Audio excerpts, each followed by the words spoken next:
Não tem como. Para a gente falar qualquer coisa de CrossFit, eu sempre gosto de falar antes da modalidade. Tanto o CrossFit quanto o funcional utilizam o agachamento como base. Praticamente todos os exercícios dessas duas modalidades, que eu vou me ater muito mais falando sempre, meio que juntando isso, falando sobre CrossFit, é o agachamento. Mas se a gente for parar para pensar mais do que isso não é uma exclusividade do CrossFit, isso não é uma exclusividade do funcional. O agachamento talvez seja uma das atividades mais funcionais que a gente tem. Se a gente puder categorizar, né? Se a gente puder falar que uma coisa é mais funcional do que a outra, que aí vale uma outra questão, mas se a gente for pensar nesse sentido, o agachamento é uma das atividades mais funcionais que a gente tem. Para tudo na vida, a gente precisa do agachamento.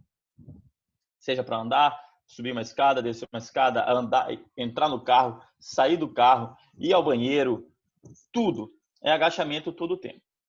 São mais de 13 mil boxes oficiais. Isso aqui, esse número talvez ele esteja um pouco desatualizado, pelo menos uns 6 meses aí, mas há 6 meses atrás era mais ou menos isso.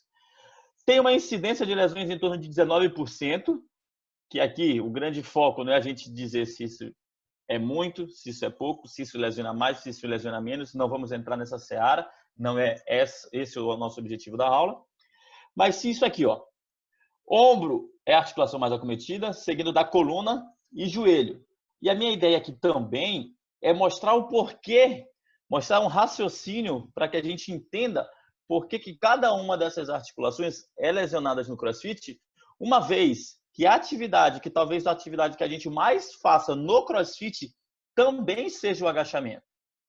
E a gente começa do ombro. O ombro é uma das articulações que mais lesionam no CrossFit. Por quê?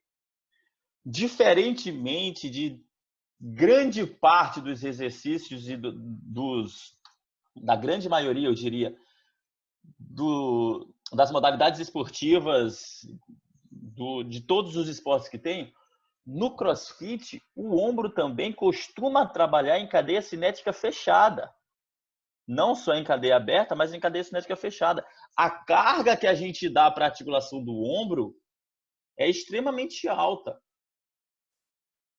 No CrossFit, a gente tem situações como essa, onde a gente tem aqui talvez uns 40 quilos, um pouco menos, mas a gente tem situações em que aqui nessa barra tem 100 quilos em cima do ombro, que em situações normais não é uma articulação preparada para isso. E você associa ainda essa carga toda do ombro, eu não sei se dá para ver aí a setinha do meu mouse, dá para ver onde estou passando? Tá sem microfone, Elivan. Dá pra Mas ver dá, sim. né? Dá. Tá. A gente pega situações dessas onde a gente associa carga no ombro e o agachamento. Aqui está só com a barra, mas a gente sabe que no CrossFit a gente tem cargas muito grandes. E se não bastasse, a gente tem situações em que a gente anda no ombro, né? A gente anda nos braços, o handstand walk.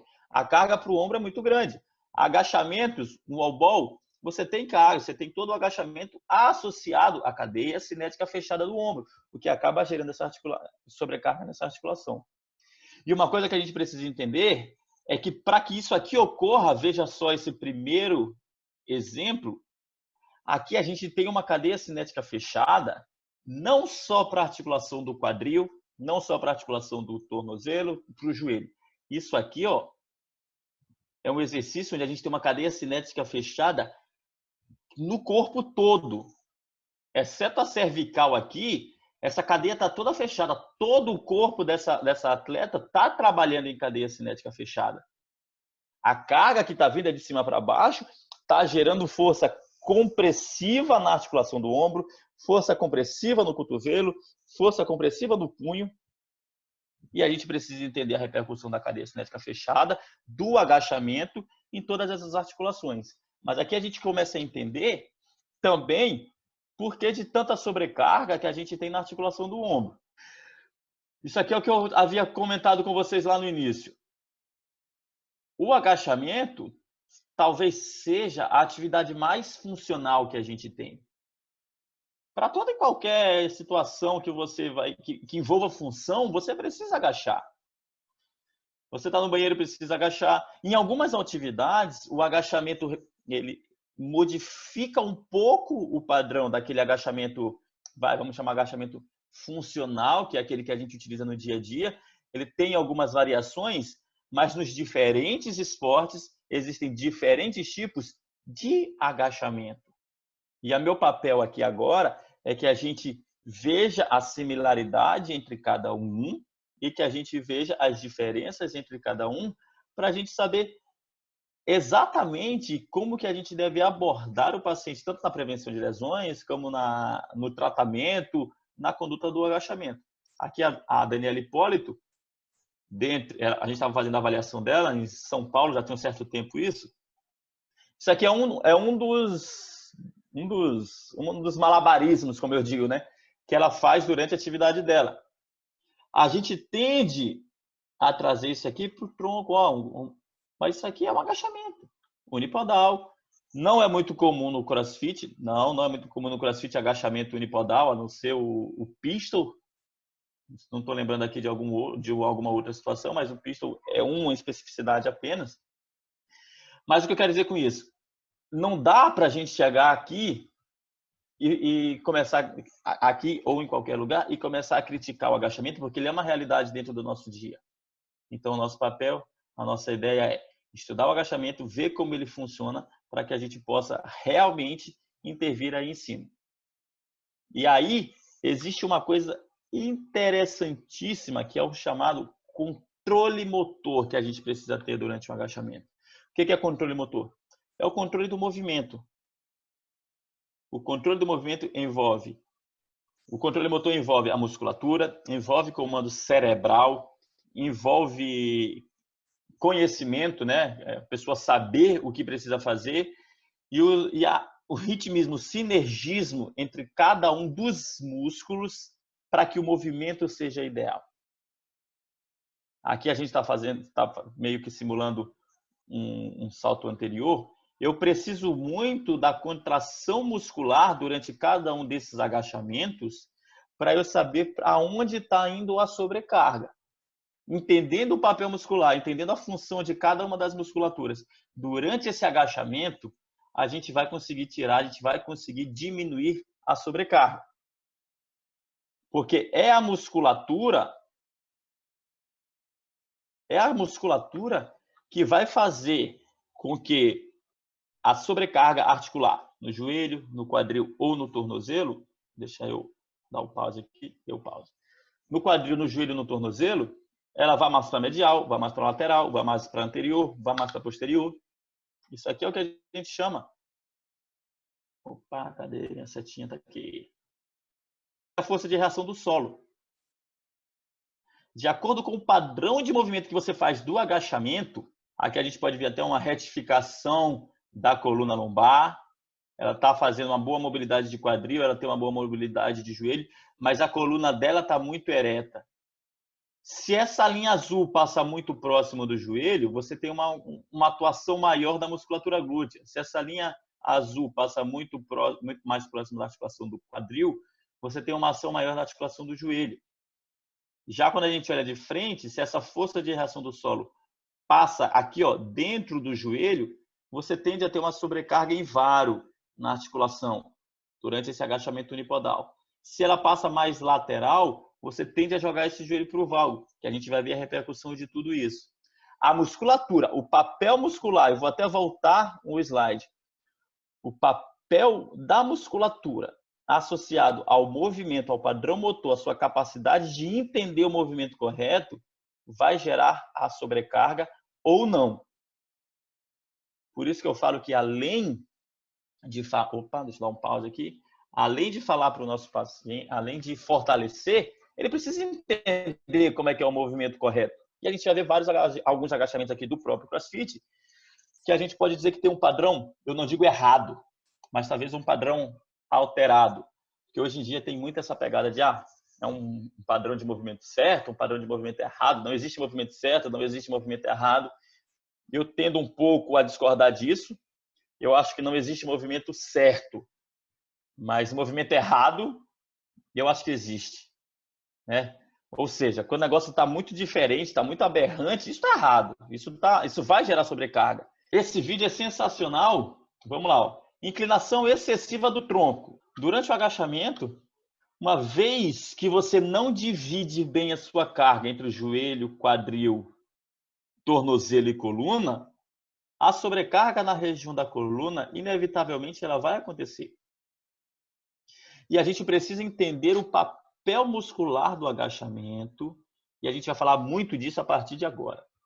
Se eu não tiver paravertebral, se eu não tiver extensores do quadril, extensores do joelho, flexores plantares e musculatura intrínseca do pé atuando durante o agachamento, alguma sobrecarga vai acontecer.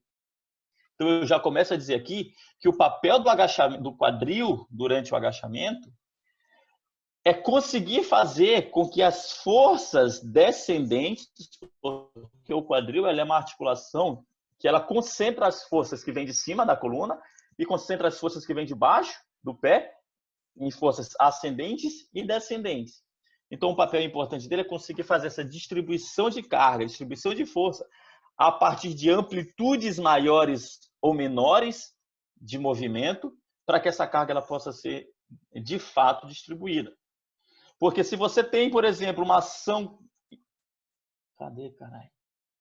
Tá aqui. Se você tem uma ação do quadril, dos extensores do quadril, mas não tem uma extensão do joelho, papel dos extensores do joelho, de forma sinérgica, vai haver sobrecarga e esse vídeo vai mostrar muito bem isso pra gente. Olha lá. Aqui, ó, se você só tiver a extensão do joelho, não vai o agachamento. Juntamente com o joelho, a gente precisa do papel do quadril. Extensores do quadril. A gente está começando aqui agora o quadril no plano sagital. Vamos lá, esse vídeo é muito engraçado. Ó, tá aí, ó, glúteo máximo. Vamos fazer o papel do glúteo máximo agora para agir juntamente com o quadríceps no agachamento. Para tirar essa inclinação excessiva do tronco. É a extensão do quadril que vai ajudar o tronco nessa sua inclinação excessiva dela. Que você tem o glúteo máximo, mas se a gente não tiver a musculatura agora, ó, agora é a extensão de quadril puro, glúteo máximo fazendo a extensão. Só que aí a gente vai um pouco mais acima e a gente precisa ver a mobilidade também de toda a coluna, a ação de toda a coluna para manter esse tronco ereto. Então, os extensores, né, o paravertebral, extensores da coluna, extensor lombar, torácico, cervical, até inclusive cervical, vão atuar juntamente com o membro inferior no agachamento. Então não dá para a gente dizer que é exclusivamente quadril. Eu gosto muito de quadril, mas a função específica do quadril é distribuir cargas. Se a gente não tiver lá embaixo, ó, a gente fala pra caramba da anteriorização. A gente fala muito da anteriorização do joelho em relação ao pé. Mas se a gente não tiver um sólio, um gastrocnêmio atuando para tirar essa anteriorização do joelho, porque a gente sabe, cadeia fechada, quanto mais anteriorização do joelho, pior é. Ponto. Isso é um fato. Mas eu preciso ter a musculatura solear, principalmente o sólio, até mais do que o gastrocnêmio, puxando isso para trás. E aí você tem o sinergismo muscular, você tem um agachamento, um padrão de movimento um pouco mais harmônico, para não chamar de correto. Com a musculatura, ó, desde lá embaixo, no pé, até a região cervical. Que a gente vai ver que para o agachamento sair bem feito, sair mais harmônico, eu preciso de uma boa mobilidade cervical. Eu preciso de uma boa mobilidade do ombro, dependendo do agachamento. A gente vai falar de cada um dos agachamentos do CrossFit daqui a pouquinho. E a amplitude de movimento do ombro, ela vai influenciar diretamente no teu agachamento também. Caso do overhead squat. Tá aqui, ó. Um movimento supostamente errado, um movimento alterado. O que eu tenho aqui? Eu tenho uma baita de uma retificação lombar. Esse cara aqui não tem jeito. Esse agachamento aqui, com carga, ele vai cair. A força está passando anterior ao centro dele aqui, ó, a base dele. Ele vai cair. E aqui eu tenho uma retificação lombar exagerada. Esse cara está anteriorizado para frente, ele tem boa mobilidade de quadril aqui, até tem, mas ele está faltando um pouco mais de mobilidade aqui no tronco para subir e pouca dorsiflexão. A partir do momento em que a gente dá uma mobilidade maior,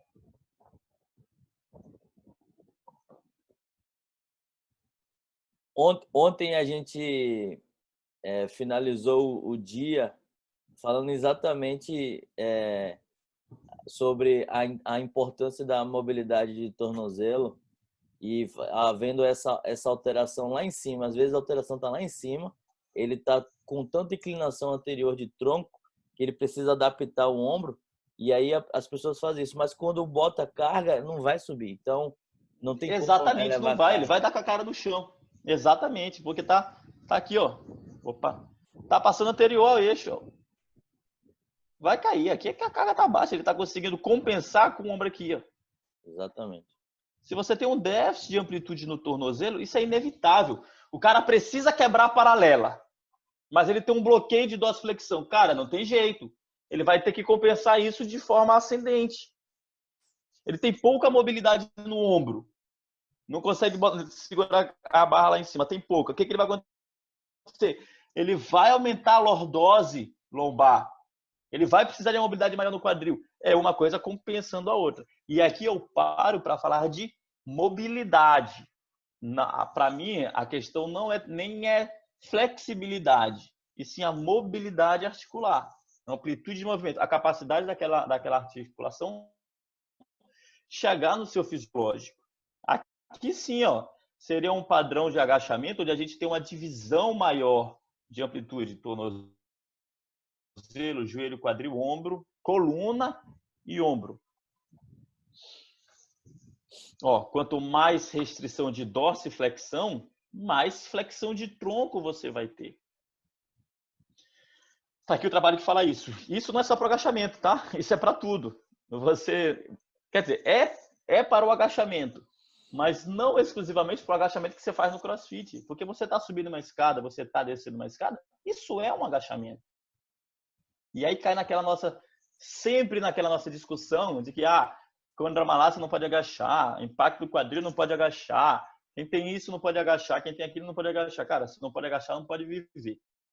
Tá? A gente precisa avaliar as compensações, sim, para a gente tirar sobrecargas das articulações caso elas aconteçam, elas estejam presentes. Retificação da lombar, um outro padrão extremamente, vamos dizer, alterado no agachamento. Você pode ver que esse cara aqui com esse padrão, isso aqui foi um jump squat, né? Com esse padrão, olha só, ele desequilibra. Ele mesmo desequilibra. Por quê? Centro de massa. Ó, ele tá com o tronco mais anteriorizado, com a lombar retificada. Retificou a lombar. Tá aqui a lordose. O que ele fez? Ó, retificou a lombar e agachou. Joga o centro de massa dele para frente. Para que ele não caia para frente, o que ele faz? Ele compensa isso para trás. E olha lá, o que vai sugerir? Você precisa de uma mobilidade lombar para gerar mobilidade maior para gerar mais sinergismo, tronco e quadril.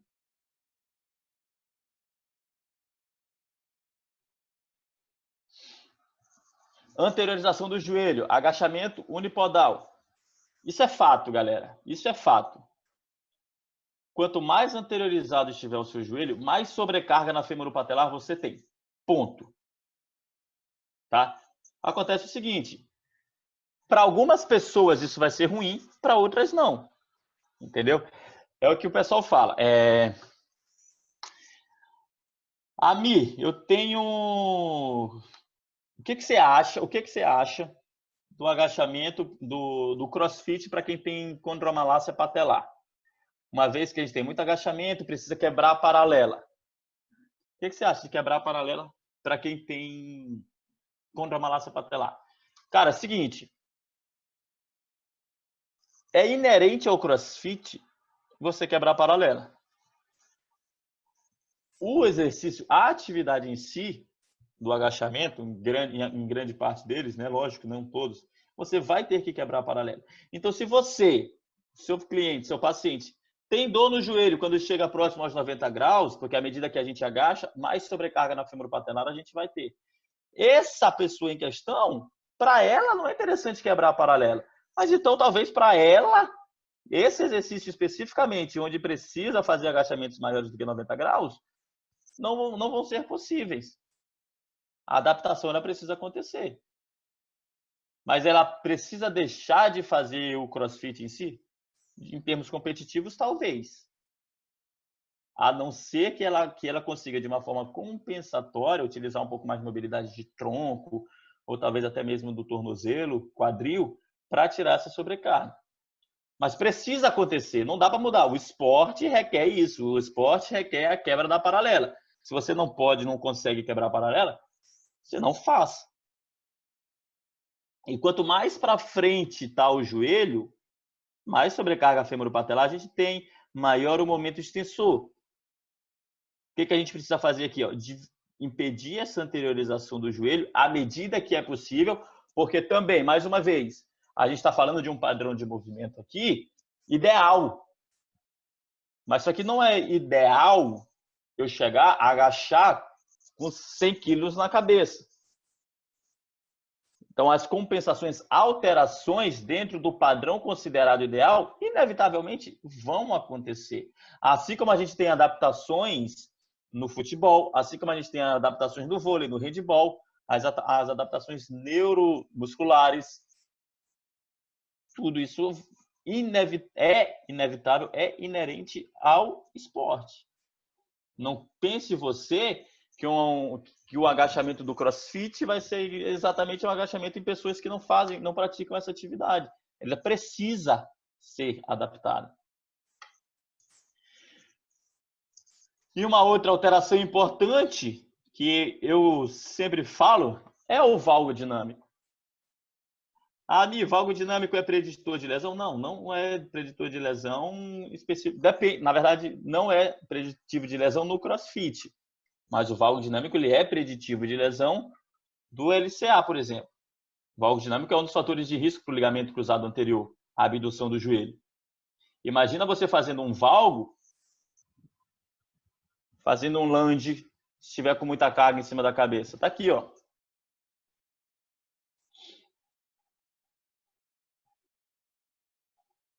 Se estiver vendo no decorrer do vídeo. Tá tranquilo aí? Alguma dúvida, pessoal? Algum comentário? Ó.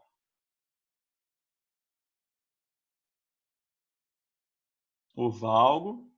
E a gente começa a ver agora, deixa eu dar um pause. A gente começa a ver agora o agachamento. A gente estava falando muito de plano sagital. Vamos pensar no agachamento sempre como uma forma tridimensional.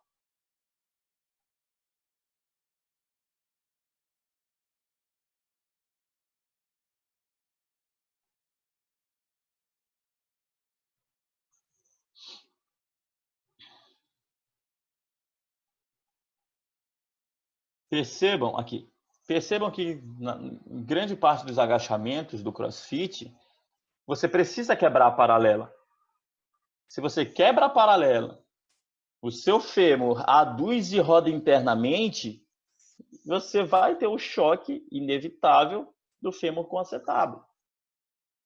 Um valgo dinâmico numa corrida é uma coisa, porque a corrida você tem pouca amplitude de movimento de quadril. Na verdade, não vou chamar pouca, vou dizer menos. Vamos falar de menos amplitude de movimento. Agora, um valgo dinâmico. Tá com sono aí, Arivan? Eita!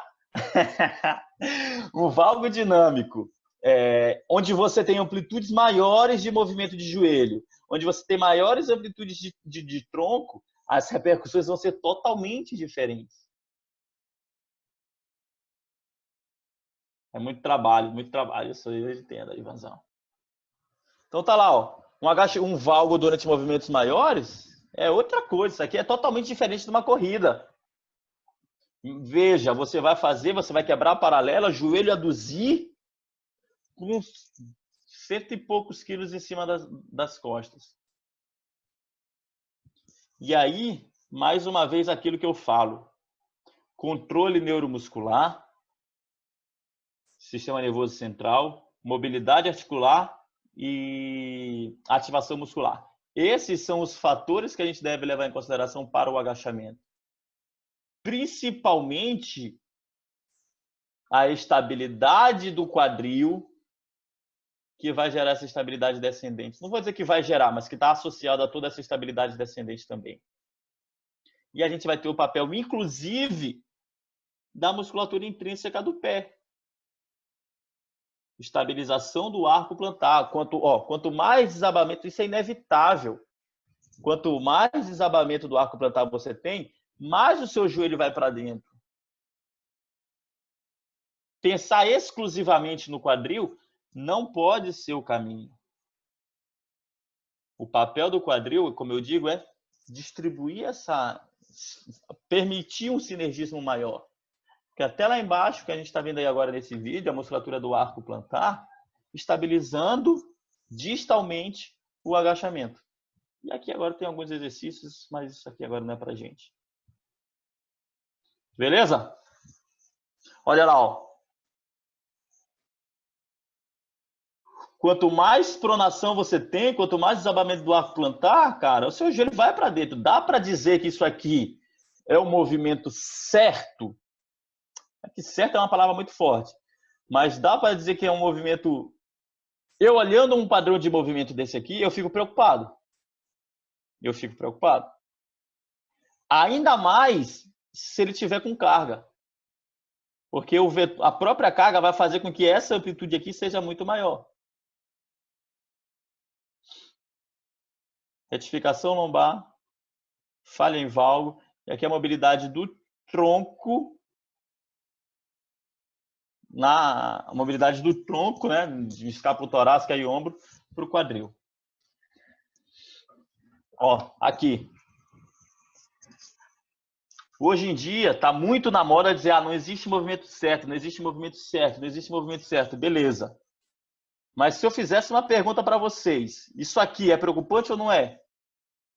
Eu olhando um padrão de movimento desse, eu fico com a luz amarela aqui acesa. Eu fico, porque isso aqui para mim ele precisa de um controle motor maior. Ali, ó. Vamos falar do clean jerk, do clean jerk.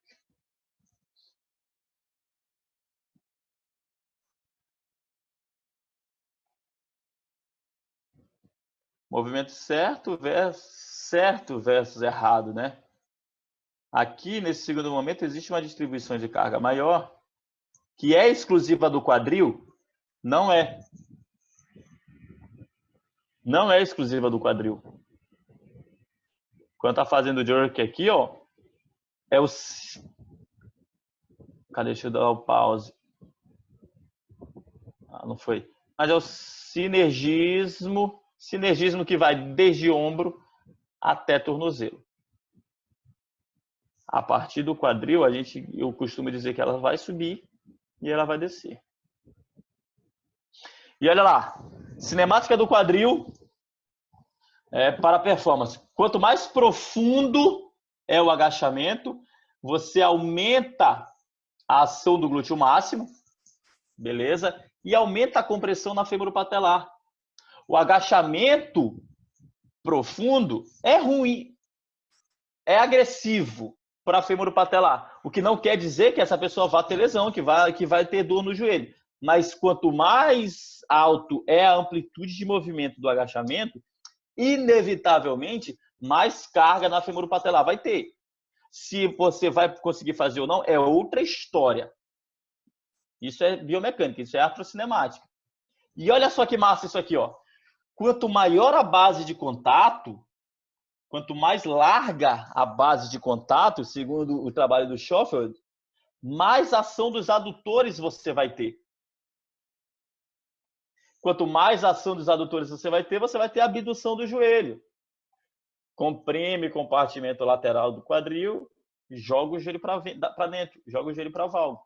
Então, fazer um agachamentozão com uma base muito alargada também não é interessante. Assim como não é muito interessante jogar totalmente o seu pé para trás.